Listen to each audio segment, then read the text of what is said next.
Thanks for staying with us. The University of Johannesburg has paid back 311 million rand in unallocated funds to the National Student Financial Aid Scheme. Now, these unallocated funds are between the period of 2016 to 2021. Now, these are monies that the SIU says were for students who qualified for funding but either changed institutions or deregistered. So why did the institutions hold on to this money? Let's get more details now and speak to SIU spokesperson Kaizer Kganyago. Dr. Kganyago, thank you so much for your time. Why was UJ sitting with this money in the first place? Thank you very much, and thank you to your viewers. We are in the process of investigation, and we said to them that we do not understand why this money was left here, because according to the agreement, it was supposed to have been taken back at the end of that financial year. If money is given in this financial year, there needs to be reconciliation, and what was not used sent back to NSFAS, and that was not done. So is this a UJ problem, or does it affect other institutions as well? No, it does affect other institutions. As we speak now, we already know of other institutions that have to pay back the money. We will announce once that has been done. But we are also appealing in the statement today to the others to say, those that we have not come to, can they just reconcile and bring back that money? Because this is a matter that NSFAS themselves were supposed to have done, but they did not do the reconciliation at the end of each financial year. But we have then talked to them around these issues, and they've now appointed a service provider that will help them to reconcile and make sure that this project that they call close-out reporting will happen. And from here going forward, there will not be such things. But we want the money to be taken from all the other institutions. I know that you say that NSFAS now is going to appoint this particular individual or this particular service provider that will be able to assist with this particular reconciliation. But surely the systems there, really need to be looked into. If they cannot do the reconciliation of their books and to ensure that, these monies come back into their coffers, at the same time, the SIU finding that around 5.1 billion rand spent to, students that are undeserving. It speaks a lot about the systems and how they need to be safeguarded better by the National Student Financial Aid Scheme. No, definitely. And that is why, as part of our investigation, we have done the systemic recommendations already to NSFAS.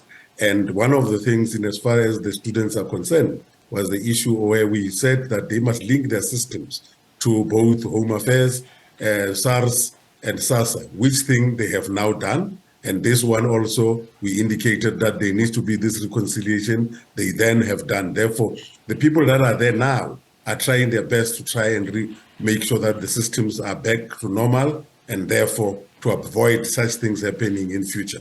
But in as far as the universities are concerned, it is the issue of maladministration that we are dealing with. Because we're saying we need to understand what the maladministration was about, because one of our mandates is to investigate maladministration.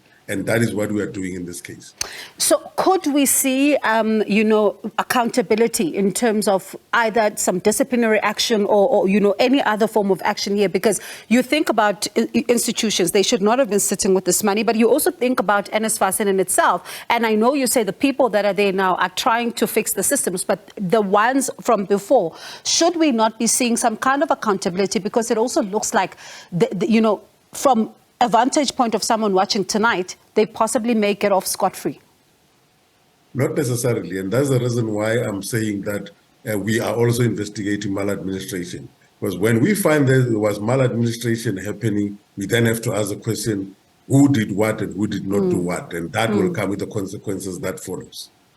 So how many, I know you say you can't tell us, the institutions by name because there are still investigations ongoing here, but how many would you say you've identified and you could potentially be pouncing on? I know I'm putting you on the spot, I know. You're putting me on the spot, but the fact of the matter is, all that I can say is there are big institutions that we've already found and we've already quantified. But like we always do, we always come out to the media when there are outcomes. Therefore, those outcomes will be coming very soon. And once they are done, we'll be able to announce. Because you must remember, it is not only universities, it is also colleges, TVET colleges, and so on. But it's those institutions in higher learning where all this money is paid for. Therefore, there's still a long way for us to investigate. This investigation only started in September 2022. We've got a long way to go with this investigation. And I suppose then finally, very briefly, there is, of course, another part of this investigation into NSFAS, and that's around this 5.1 billion rand to students that were undeserving. When then do we know what kind of action will happen in that regard? Because the SIU is saying that, there is, of course, continuation of talks with some of these students and some of the parents involved. Yeah, it's a very difficult one because in this particular instance, we've got to look at the circumstances of each and every one of those students that were involved. And in that case, we'll have to understand, because the dynamics of this country are different. Therefore, we need to understand whether it was a deliberate move on their part, whether it was a circumstance that they find by themselves in, whether it was the issues that are happening in the families. Me and you know, for example, that some of the children, when you get married, you decide that I'm leaving my child with my mother and you never go back. And you might find that this is the only parent that they have. And therefore, if we don't understand those dynamics, we'll make a big mistake by brushing all of them with the same brush. It's a big task to do, but we have to do it. It's a very interesting one, especially when you look at, as you say, some of the issues that play here. But let me leave it there with you for now. And thank you so much for your time. So hopefully next time we speak, you'll be in studio. Thank you. We do appreciate it. That is Kaizer Kganyago, SIU spokesperson.